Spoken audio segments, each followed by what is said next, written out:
2004-cü ilin Paris rəsmiydi. Bahadır İlkən Devinin həyatında atası gələcəkdə qəhrəman olacaq əli üçün taxtadan sən güzel edir. Ata, mən böyüyəndə bir olacaq. Arkamdan, çok güzel, çok güzel. Yok, ben bakıracağım. Bak, şey olacaq. Gel oynayaq. Ama bu sefer bizim əskerlərdən mən özüm olacaq. Yok, mən olacağım. Sen düşmən tərəfdən. Onda oynamıram. Ailə, qardaşımın xətrinə deyil. Yaxşı, gel oynayaq. 2016-cı il atlet döyüşləri zamanı Kamran, yəni Əlin atası döyüşlərə gedər və həftələr sonra şəhid olmaq xəbəri gələr. Ana ağlayar, bacı ağlayar, Əlin gözləri dolar, lakin ağlamaq istəməz.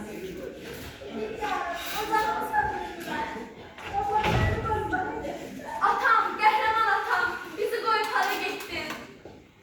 Atam, bizi qoyub hara getdin? Sən nərət olma, mən ana və bacımın arxasında dik duracağam. Hara gedirsən? Əsəbləşib evdən çıxan Əli Muradın yanına gedər və Muradla söhbət etməyə başlayır.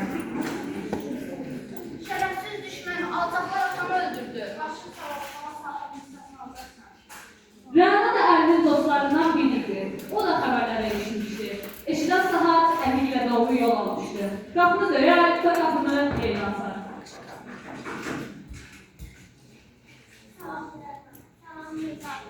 Haberlerden işte, başınız sağ olsun, dünyanızda yok. Allah rəhmət eləsin. Sus sabrana, Allah bütün şəhidlərinizə rəhmət eləsin. Qazilərinizə şəfa versin. Amin. Amin. Bəs Əli xanım, bilmirik, Əsəbəşir evdən çıxdı, yaranıq ondan. Rəna çünki Murad olar.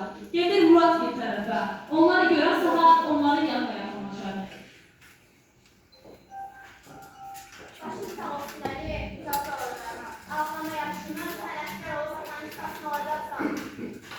İl 2020 Əli artıq böyümüş və əskər olma arzusuna çatmışdı. İki dost Murad və Əli müharibəyə getməyə hazırlaşırdı. Yaxınları ilə sağollaşırdılar.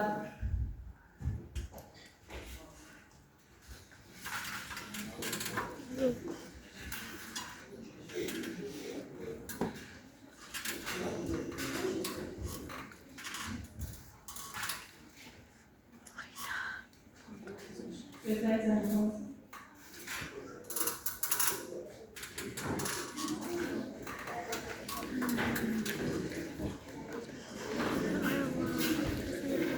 Hazır tutmaları orada paltarları. Paltarları hazır tutmalılar. Tamam. Paltarları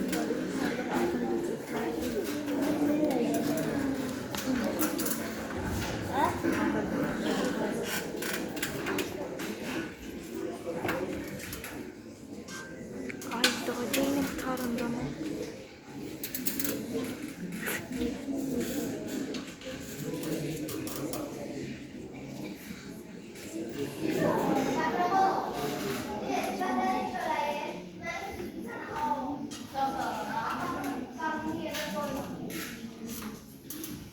Qəhrəman qardaşım, mən bilirəm, sən bacaracaqsan.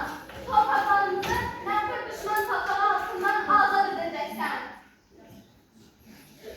Rəna da anasıyla onlarla sağollaşmaq üçün gəlmişdi.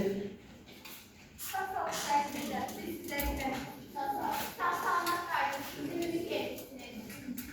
Artıq döyüş vaxtı. Murad Əli və digərləri daşaltı ilə Şuşaya qalxırdılar. Nəhayət Şuşaya çatdılar. Əli qürurla sözə başladı.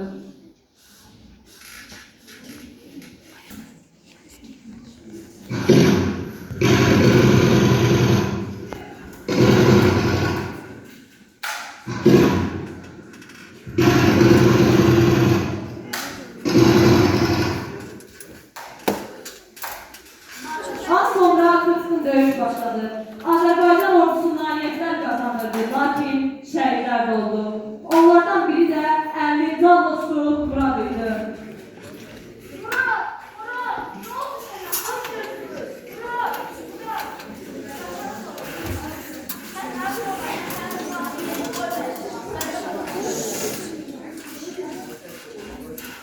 Diyorum.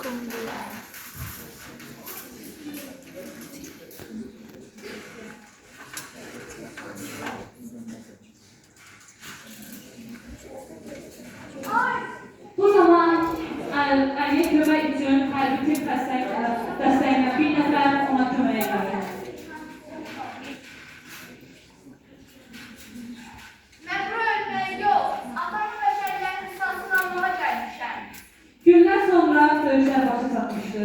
Əli sağ-salamat geri qayıtmışdı. Atasının, dostunun və bütün Azərbaycan xalqının qisasını düşməndən almışdı. Evə gələn, anası və babası onu görən kimi sevinər və onu qucaqlayarlar.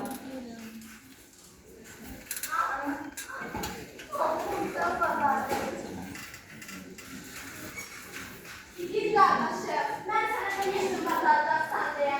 Çox sağ ol ki, ümidinizi qırmadın. Mən Səfəri qürurla anıram.